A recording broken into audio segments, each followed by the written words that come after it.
Welcome back to BT Vancouver on a Thursday morning, approaching 7:46. We're going to talk about police brutality, police reform, and the media's role in covering all of these aspects of the protests in the wake of the death of George Floyd. We're going to bring back our good friend from SFU, Adel Askandar. Welcome back to BT.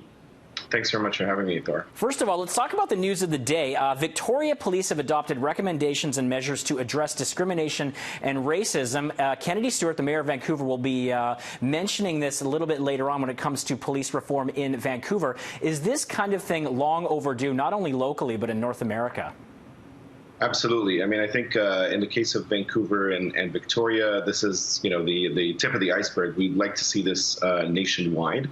But having said that, this is a really great start to opening up the conversation and thinking in a proactive way about ways to reform policing in communities and in larger cities, as well as more sort of far-flung areas. It's also happening in Saskatchewan. It's happening in Alberta. The conversation is open. Newspapers in Montreal are covering discussions around defunding and what defunding looks like. So I think this is, getting ahead of the curve, or at least responding to the calls, the public calls. We've seen thousands of people protest in Vancouver, at least a few hundreds in Victoria and elsewhere. So there's definitely a public call for reform. So being proactive in that regard is a promising start, but it's also the beginning of the conversation. And let's talk about this defunding issue, because we're hearing that a lot in the headlines these days when it comes to law enforcement. Many arguing that money used for policing should be put towards other areas in the community. It seems like a very broad term. Do you see an advantage in defunding the police or having their budgets allocated differently? I mean, I think a budget revision is certainly overdue for policing, not just across Canada, but almost certainly in the United States.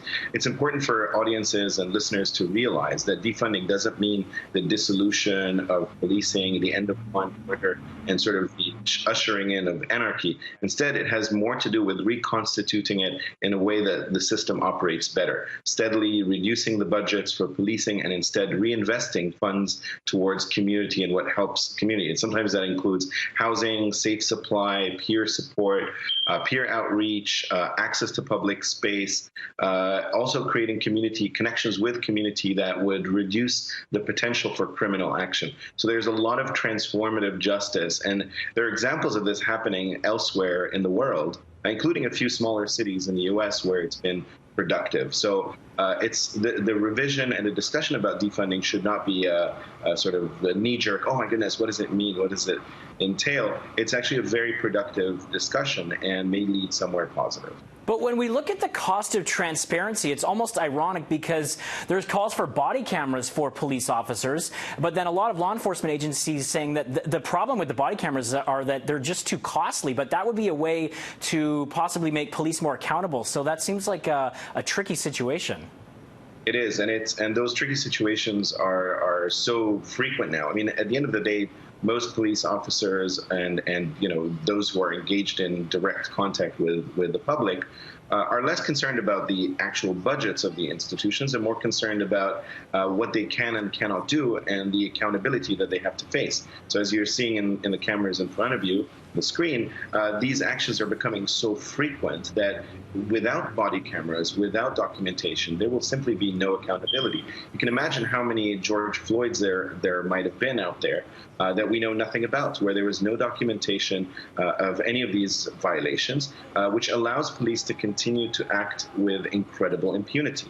And that, of course, means that the media, who serve as the cameras and the eyes and ears to the world and the public at large, are also facing the same types of criticism from the police. I'm glad you mentioned the media, because there are growing calls from various police unions in the States saying how the media are essentially vilifying law enforcement, and that gets to the issue of responsibility of covering these kind of events. Do you see this kind of vilification of law enforcement happening, and are media being targeted by law enforcement as well?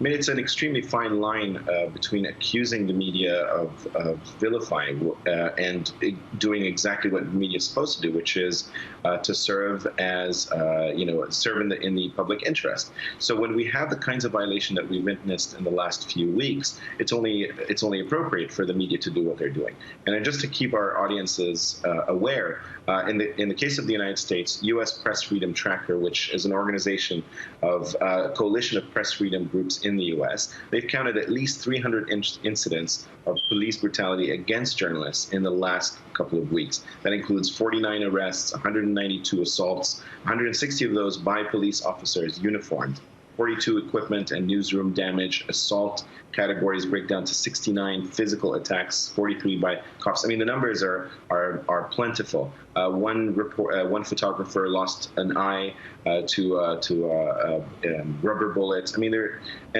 some of these are documented, but some of them are not. But people are more inclined to file reports and bring those accusations forward, and that is an indication that there is a problem. So the police brutality in almost all instances precedes the media coverage. In fact, media coverage has been quite minimal on police brutality for many years, and that's part of the reason why protesters are so aggravated. So I think this is lopsided, and it only makes sense for police officers and police unions to be advocating for their own in what is otherwise a deeply unequal arrangement in favor of them. All right, Adel, we have to leave it there, but we really appreciate your time this morning. Thank you so much for having me. All right, have a great day. That's Adel Askandar from SFU, and we'll be back with